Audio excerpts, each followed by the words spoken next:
couple minor patches back, I noticed that the NPCs that hang out and help out target bounties, they've gotten a little more aggressive and a little smarter, and they're using a wider range of weapons. And since when I'm grinding for credits for a ship or an item of one kind or another, I typically do it through bounty hunting, I thought it was a good idea to meet that in kind. So I got to experimenting with my favorite PvP and PvE ship, the Vanguard Sentinel, which honest to God, I really think this ship should be considered a small gunship rather than a fighter. It has beds, it has living facilities, all in a compact space albeit, but it's extremely heavily armed, it's long range, heavily shielded, and even has a turret, and you can put gear in it just as well. It's like the perfect bounty hunter ship. And for what it is incredibly nimble. But all that aside, I got to experimenting once again with builds, and a few days back, while in the middle of trying to take out a bounty, I got hit by an NPC ship carrying distortion weapons. That was in an in-atmosphere fight, just a couple thousand feet over the ground, and dropped like a stone and hit the ground and blew up. Which got me to thinking, has CIG gotten itself together when it comes to distortion weapons? So I popped over to Microtech, where I keep most of my stuff stashed, and I put the ATVS distortion repeaters, which are unique to Vanguards, in particular the Vanguard Sentinel, back on my ship, and did a little shopping with size 5 weapons, and as I was comparing and contrasting stats, I really took note of the Asperia Lightstrike 5. Let's take a look at this weapons combination real quick and see what it has to offer. This build is based around the Vanguard Sentinel's unique ATVS distortion repeaters. And for mere size 2 weapons, these things are incredibly impressive. Their alpha is only 48 damage, but that's meaningless for our purpose here. They have a damage rate of 236 DMG over S. Now they can't actually destroy an enemy ship, but that means they can eat away its shields and shut it down really quick, especially when you have 4 of them working in tandem. And like any repeater, they shoot fast at 295 shots per minute.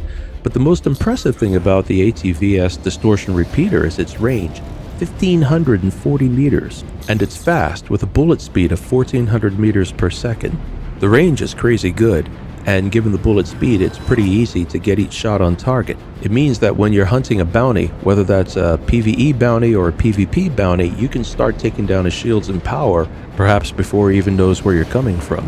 The power draw of each distortion repeater is 190, but with a couple A-grade military power plants on board, that system handles that power draw fine.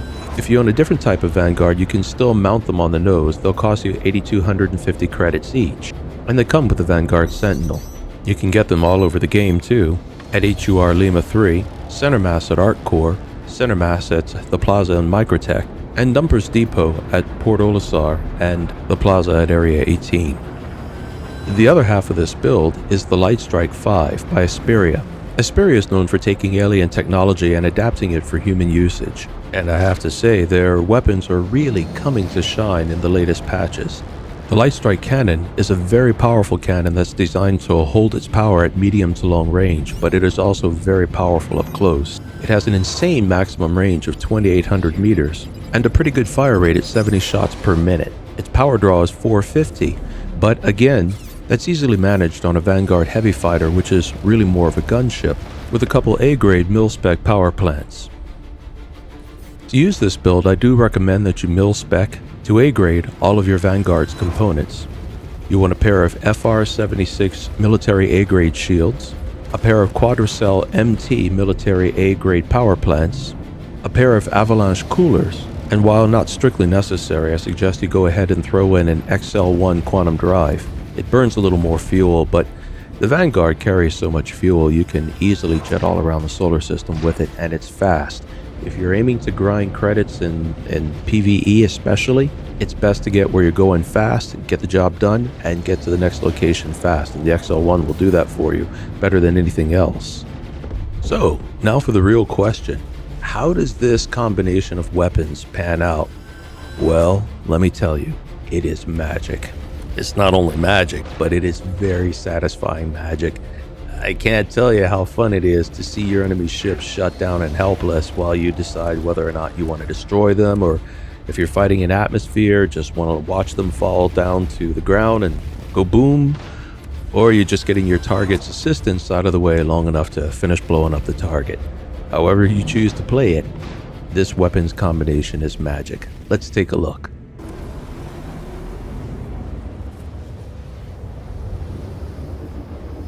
Alright, so we're jumping over to Aberdeen, and we're going to quickly get around to the other side of the planet using quantum drive to get on top of our target. While going there, I'll note that the positioning of the Vanguard's MFDs, the screens that give you your readouts, is very, very good, but the default layout of those MFDs is very, very poor. I set up my right top MFD for targeting, and my right lower MFD to the gun submenu, where I set up the ATVS cannons to be Fire Group 1 and the Light Strike 5 to be Fire Group 2. The lower left MFD is devoted to power management, and the upper left MFD is the cell screen where I can quickly and easily keep an eye on my ship's shields. Another point of note, some of you are probably wondering how to manage the targeting reticle given that the ATVS weapons and the Light Strike weapon have very different velocities. In fact, the velocity of ATVS rounds is twice as fast as Light Strike rounds. What I have found is it's not really a problem. In practice, they work out quite well together, though in this build, most of the time you're using each weapons group separately anyway. In this particular mission, our target is actually out in space. I'm just quantum driving to a position on the land so I can hurry up and get around the moon. But as soon as we come out of quantum drive, we're going to go ahead and line up on his position in space, thrust up a bit above the atmosphere, which will only take a moment, and then go ahead and jump to his location.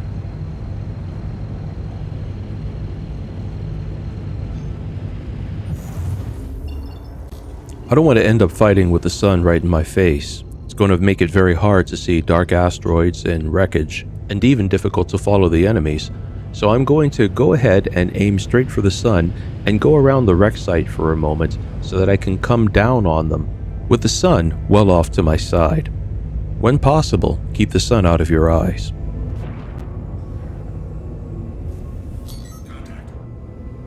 Alright, that did not take long. Now, let's jet on in there and I'll give you an example of just how effective, how incredibly lethal this combination is.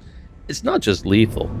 I mean, a Vanguard with MVSA laser cannons and a size 5 deadbolt is bloody lethal, as I demonstrated in an earlier video. But the ability of the ATVS to quickly eat away the enemy's shields and then shut his ship down, rendering him helpless for as long as you want to keep him helpless, well, that's fun on a whole different level. So we're closing in on him pretty fast. I'm not going to go full speed ahead because I want to give myself some time to maneuver in case some wreckage or a rock appears in front of me. They fired off some missiles, but we're going to quickly and easily evade them by launching 3 decoys. Almost always 3 quickly launched decoys will throw off anything. I'm also going to missile lock him to aggro him and compel him to come back toward me.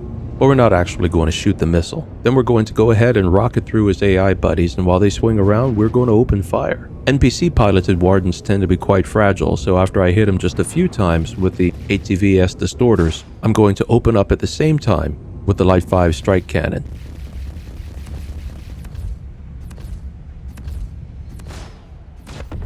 The 4 ATVS distortion repeaters quickly pared away his shields, and a few hits from the Light Strike 5 laser cannon did away with him once and for all. Now normally I wouldn't bother going after the non-target pilots, they just aren't worth the time that it takes, compared to just picking up another mission and killing the main target, which is worth about 25,000 AUEC if you're in good with the local bounty hunter guild, and remember to take the call to arms mission for the additional bonus. But I'm going to go ahead and sit around and hit these just as well, just to demonstrate how powerful this combination is. I turned around and hit this Buccaneer, and as soon as his shields were stripped, the distortion repeaters shut down his power. There is nothing this guy can do. He's a sitting duck now. I can take him out at leisure, or just keep firing repeaters and hold him there. Let's go ahead and fire the Light Strike and take him out, and demo the power of this combination again. Here we have another Drake Buccaneer, and at about 1,000 meters out, he's well within range of these distortion repeaters. And once his shields are gone, just 4 hits from the Light Strike takes him out. Now there's one remaining, a Drake Cutlass. We're going to play a little cat and mouse with him, by which I don't mean we're going to chase him down and bat him around. It's going to be much simpler than that. We're just going to torment him, like a cat does with a mouse. But this is an excellent opportunity to demonstrate just how powerful 4 ATVS distortion repeaters are. Now I hit him just a few times with a light strike while his shields were still up, just to speed up the process of taking down those shields. Light strikes are laser cannons and they will eat away at shields pretty effectively too. And as soon as his shields are down, the ADVS distortion repeaters are just shutting down his ship. He's just a sitting duck out there. Let's approach him.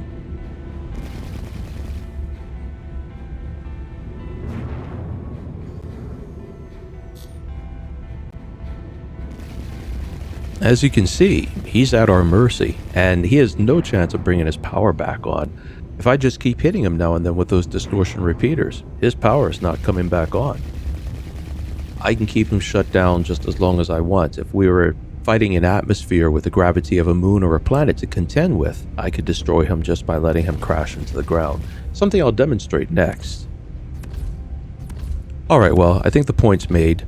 6 hits with the Light Strike 5 will finish him off. And then we're going to fly off and do a battle in atmosphere.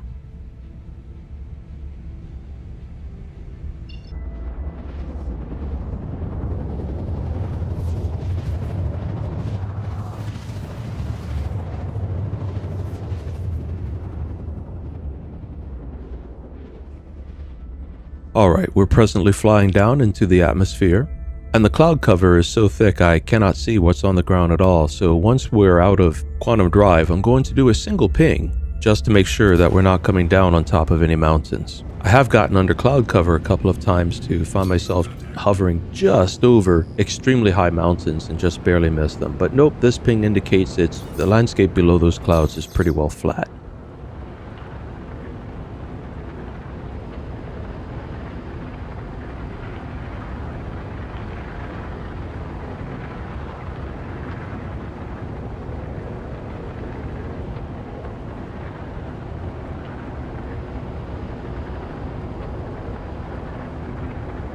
Not only flat, but quite scenic. We have water and land down there.